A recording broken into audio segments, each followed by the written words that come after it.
Thanks for stopping by the Surge T channel. I am Surge T. In this video, I will be talking about Thor: Love and Thunder. Been a long time coming, and especially for my channel. This is the first time I got around to watching it. Been busy, work, life, even my channel. Been focused on other things, but I'm going to take a look at this. Then I took a look at the movie, and I got a lot to say about it. Number one, overall, it was corny, very hokey. I don't know what they were trying to do. The one thing about this movie is that the one thing it didn't have is it didn't have a laugh track. It's almost like they were trying to go for cheap laughs. They're trying to come up with one-liners, things that would get a titter out of people and a chitter and make them go, like this, like I don't understand where they were going with it. This is Taika Waititi's. I think that's his style. Directed this movie. He directed Thor Ragnarok, which I loved. But here it's just like I was getting really, really just antsy, and I was getting like I wanted to get up sometimes. I wanted to mute the movie after one of the dumb lines that were delivered. The galaxy, of the Guardians of the Galaxy, they were there. Drax and Groot, Rocket and Quill. What's the name of the girl? Mantis, whatever the name is. Dave Bautista, who I can't stand, but he was this there. I think this is his last entry, right, as playing him, or is he coming back in three, or has three come out already? Who knows? I don't know. But he was just there. It seems like. I think they were all just there. What did they even, you know, did he contribute to this movie? A couple fight scenes here, a couple fight scenes here. Cute little lines between Quill and Thor, and a little awkwardness there. I mean, were they trying to have like a man? What do you call it? What's that thing? What do you call it when like a little bromance there with them too? Awkwardness, It's like one of those things where you just want to look away because it's just like awkward, like you wanted to say that. Now, don't get me wrong. This movie wasn't all bad. Some good moments, some moments that had me, had me choking back some tears. Some made me, you know, go, okay. It's the last part of it that kind of brought me around and let me go think, this is not that bad. I still didn't like it, but like I said, I didn't hate it. It's not a bad movie. It's not an awful movie. There's just a lot of things in this movie that did not work. I don't. I didn't really care for the dialogue, the way they were acting, some of the ways that they were trying to.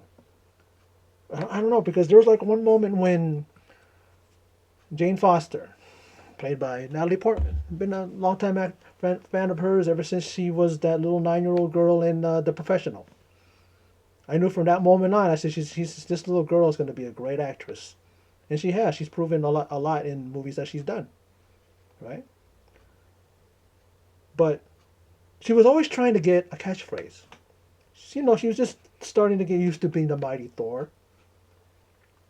Like what kind of man, like what kind of catchphrase do I want? Like, I'm like going, are you trying to like talk like you're from the hood, or something like that? Like the way her mannerism was like when she was talking to Thor. I think even to Valkyrie.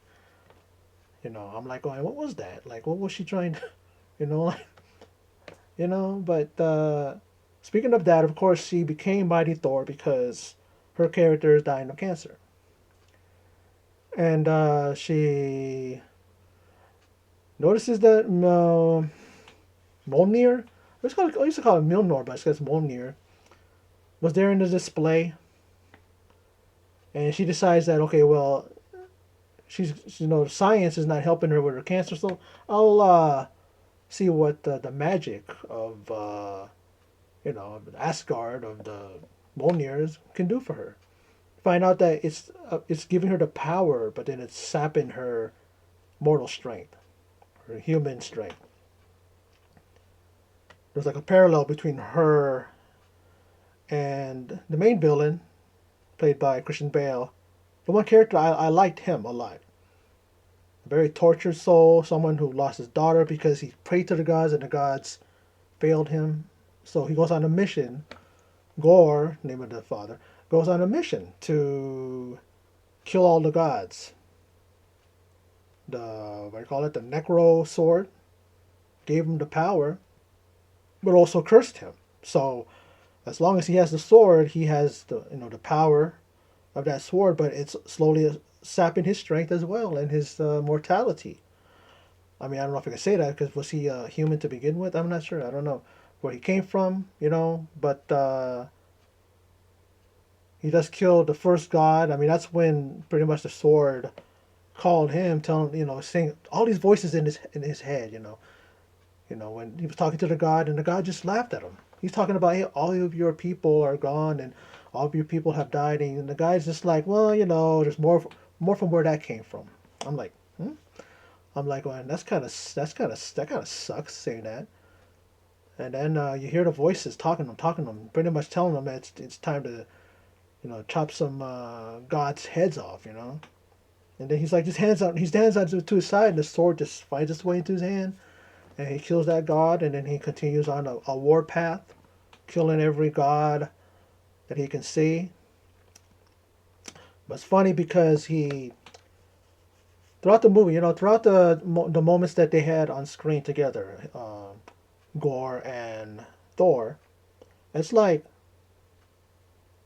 he couldn't kill him, or sometimes he would talk to him like villains do, right? They talk to the person before they kill him, and then when they try to kill him, of course something happens to where he's unable to kill, the hero in this movie. I'm thinking, why are you talking? Kill him already. But of course he can't do that because it's Thor, right? He can kill the other ones too, sure, but not Thor. Speaking of gods, we see when they're trying to decide how they're gonna take the what do you call it? The god, what's named the god butcher down. I like calling him that, the god butcher. And like I said, Christian Bale did really well. I loved his portrayal of this character. They go to what was that? Eternity. What was that? What's that name? Right. He goes there and they see Thor. I mean, they see Thor and Jane and Valkyrie and you know Grog or Vrog or Vrog. Was it Vrog or Vorg? Whatever his name is. They go there and they're disguised.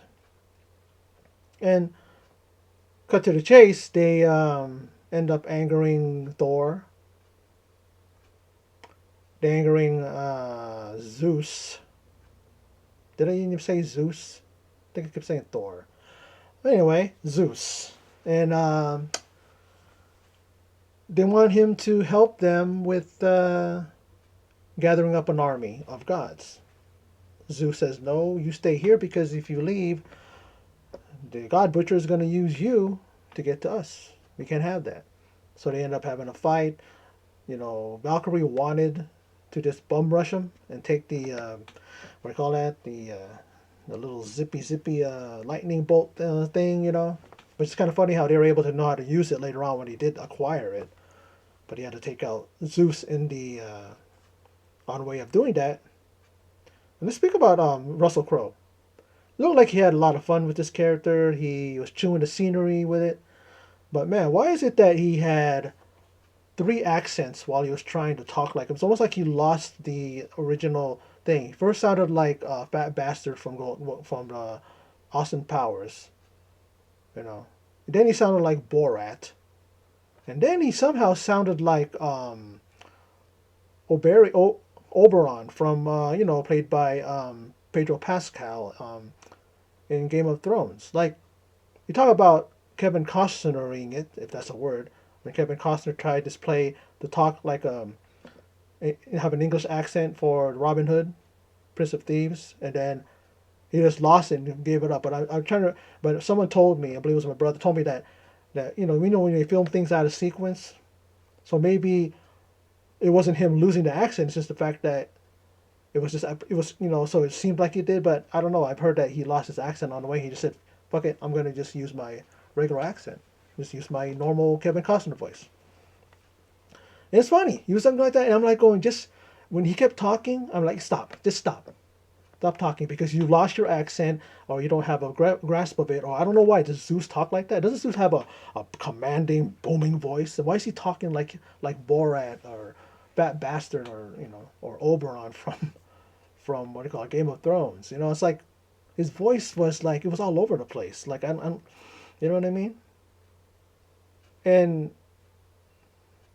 I know you can't get at this point in his career, it's probably hard for him to get back in shape because he was really in good shape when he was in Gladiator, right? Russell Crowe, but here, it's just like so Zeus. He's old. I thought he was eternal. Why is he out of shape? Why is Thor out of shape? It's probably a small thing to nitpick at, but um, it was just I don't know. And then let's talk about something that I'm sure everybody think. I got to say that Guns N' Roses must have gotten paid a nice royalty payment. I don't know if they get them, if they own it, if it's someone else that does, but whoever did, they played 4 songs from Guns N' Roses. They started off with you know Welcome to the Jungle, it's my all-time favorite song from them. I love that song. Then they did Paradise City. That's a good song too. They played Sweet Child of Mine later on. Then when it came to the part when Thor, the kids got kidnapped by the God Butcher, right? And it's funny because they were talking about Thor said too. Let's not go to the Eternal City or Eternal City of Eternal because or not that it was the what was that the Shadow Planet, you know. Don't think that I didn't watch the movie and I'm just saying this and I don't have the names. It's just that you know I just I know it's Shadow something. Okay, that's where he would be. He's like, don't go there because it could be a trap. You know.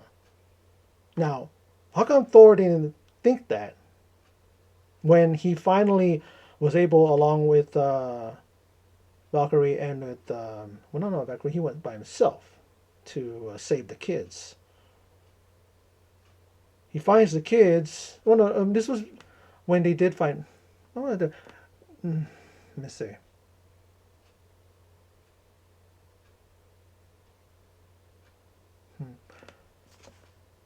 But let's just get to the part where he finds the kids, right? And it's just him because Jane is sick. She told him that she has cancer. And they had a really tender moment. One of my favorite ones. I liked it when she revealed it to him, and then they had a tender moment there. They were kissing, and he realizes that because I was even thinking that too. That even if they would have been together and not separated from like it was shown earlier how they separated and all that, he would have lost her anyways to cancer. But he showed later on that he actually, would rather spend the last moments with her than not spend anything time with her at all. Now he finds the kids, and I was just thinking that, it's a, it was like it was a trap, like they were, because remember when they went to that shadow planet, whatever you want to call it, and they weren't in the thing, they weren't in that little trap that they were in. Thor was like teleporting himself using was he using what do I call it damn, what's the name of that thing, Stormbreaker, yeah, or using Mjolnir, one of the two.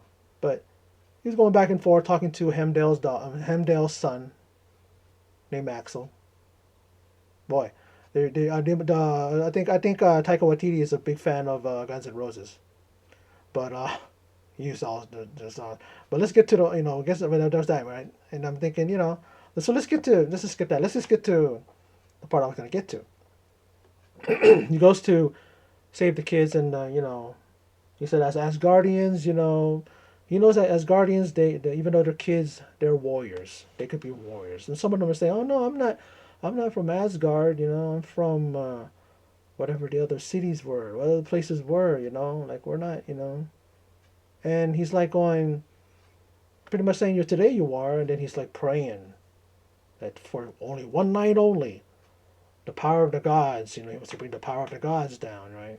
So all of them get turned into mini Thors. I mean, before that, he said, "Go grab a weapon. Go grab." He did grab a weapon. Here. Pieces of wood or maybe a errant weapon that's over there or something, anything. And the little girl's like, she has her teddy bear, her little stuffed animal. I guess that's enough for her. And then after that, he does the whole thing where what he says, one night only, you're going to be a thunder god. And boom, all his electricity comes down and everybody gets affected, all the kids. And then all of a sudden their lights pop open. There's the god butcher.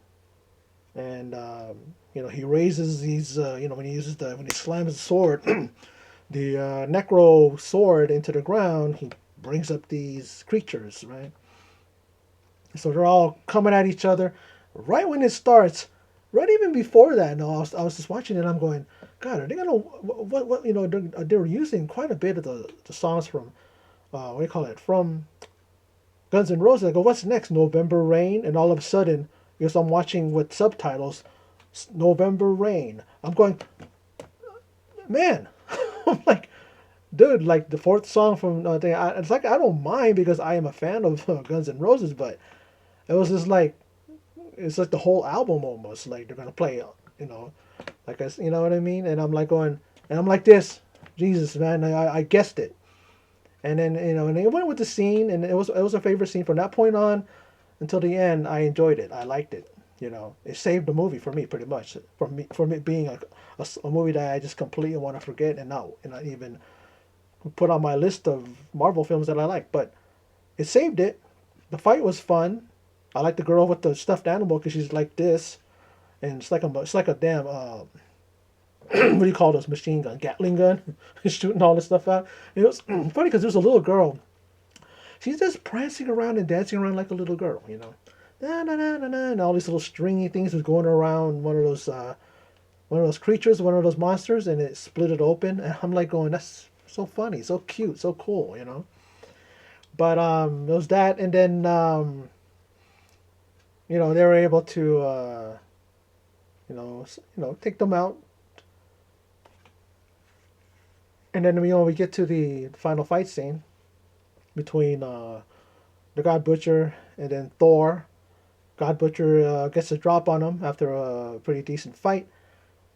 He's about to pretty much get the the necro sword and end Thor with it, and then he gets knocked out of the way. What do you call it? The God Butcher, Gore, and it's and then Thor's looking up because before that they had a moment. She's on bed, she's dying, and she easily can just get Mjolnir, and Mjolnir will give her power. Thor knows that the power is going to drain from her. Her humanity and everything, her human power is gonna be sapped from her. It's gonna make her even more weak, and then she's not gonna be able to fight the cancer because with her, along with the God Butcher, there had the same type of fate where they got strength from that instrument of destruction, but it's not helping them. It just doesn't do nothing for them. It's giving them strength, but it doesn't do nothing for their illness or whatever they have. So with that, she comes in, and then they're taking turns beating the crap out of him and all that stuff. Boom, boom, boom, back and forth like they're playing tennis.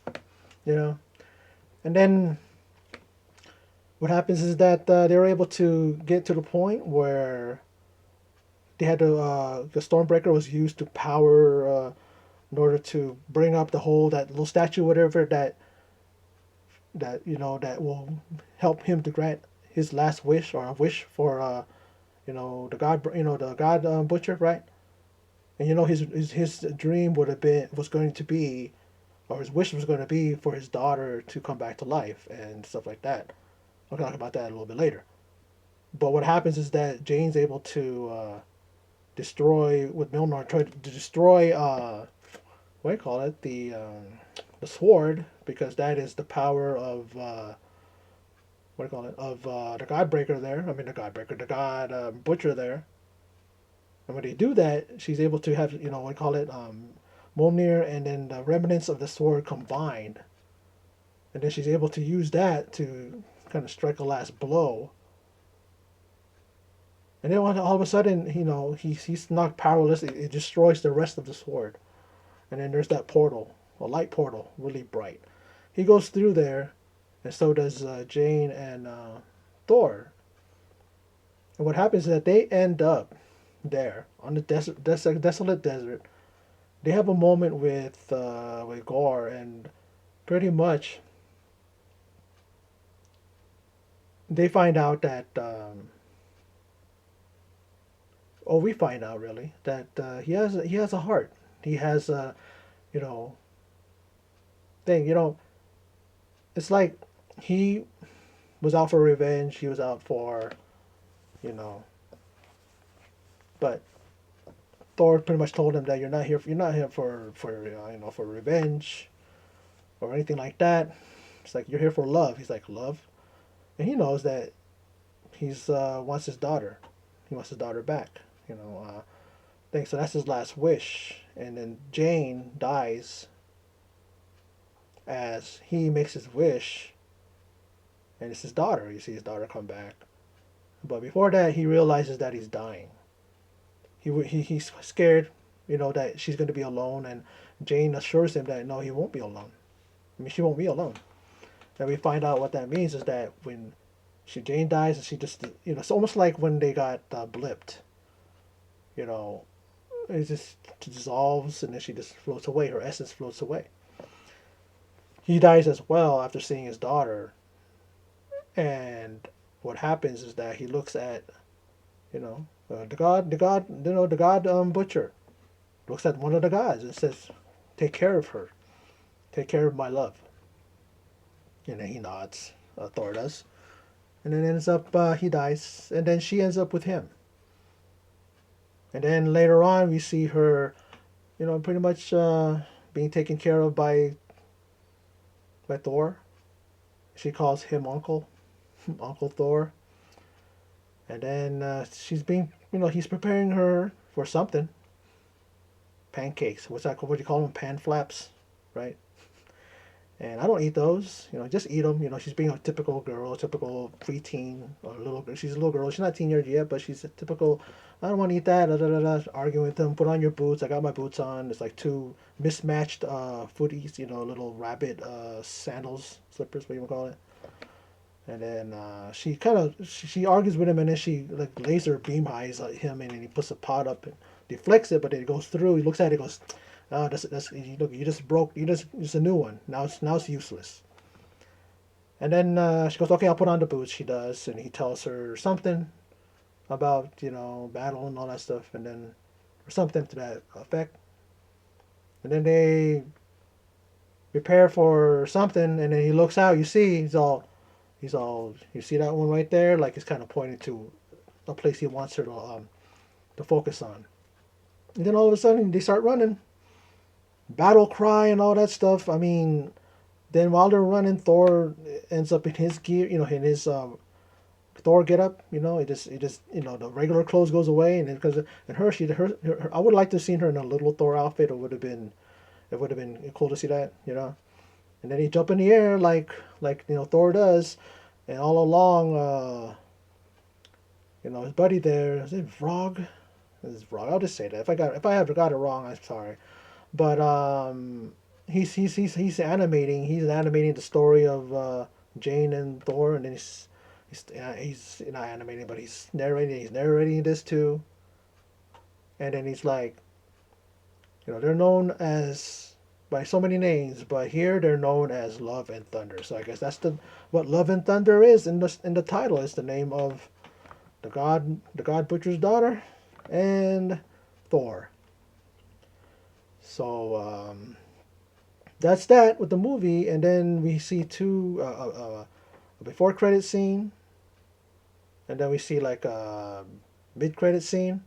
The first one is this Zeus is okay. He got the laser, not the laser, but the lightning thing through his heart or whatever you want to call it. But he's a god, so he's just recovering. One of his assistants is going like this, wiping it away.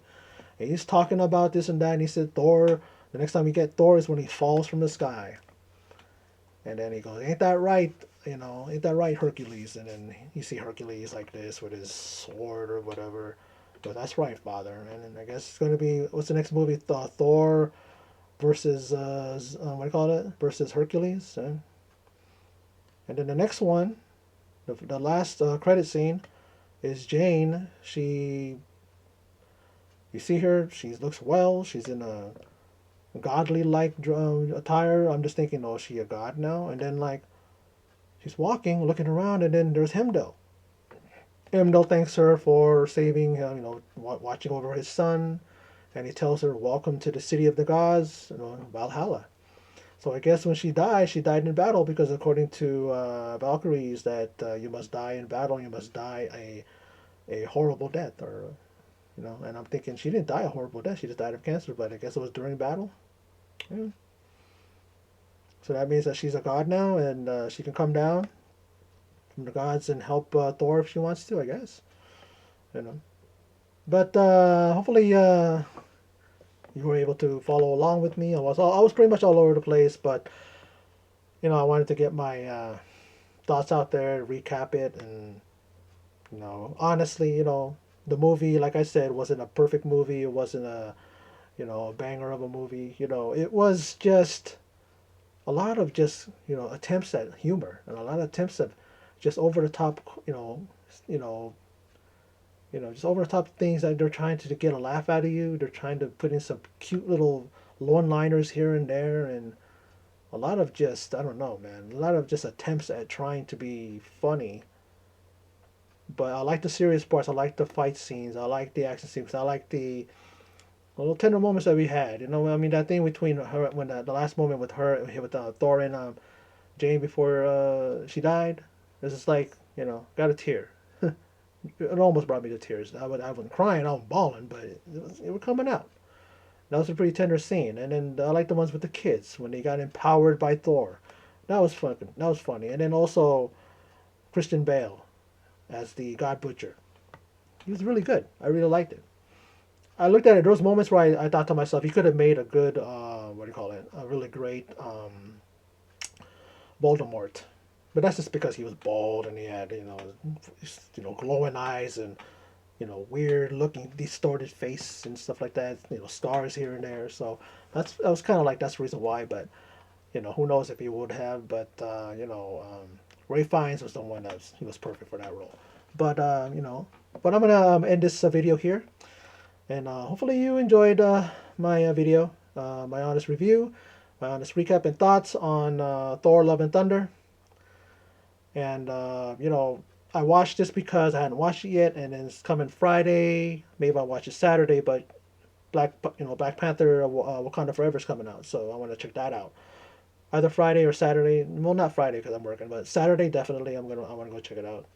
It'll be my first movie since 2019, and when the last movie I watched was what I call it was Rise of the Skywalker, the Star Wars movie. That's the last movie I saw in the theaters. So it's going to be my first movie in 3 years. Yeah, but we're looking forward to that movie. But I wasn't disappointed, like I said, with this movie. But I already said the reason why. But like I said, the last part saved it for me, and I can't bash the movie.